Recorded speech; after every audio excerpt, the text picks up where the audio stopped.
Hey everyone! If you're seeing an error like unityplayer.dll is missing or unityplayer.dll not found, don't worry. This video will show you exactly how to fix it in just a few easy steps. Let's get started.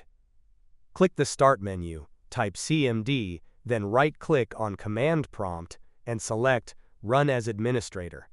When prompted, click Yes. In the command window, type sfc/scan now, hit Enter, and the scan will begin. This will check your system for missing or corrupted files, including DLLs. You can minimize the window while the scan runs in the background. While the scan runs, open Start, type Add or Remove Programs, and open it. Scroll down and locate the program that's showing the DLL error. Click the three dots, then select Uninstall and Confirm. After uninstalling, reinstall the same program from the official website or Microsoft Store.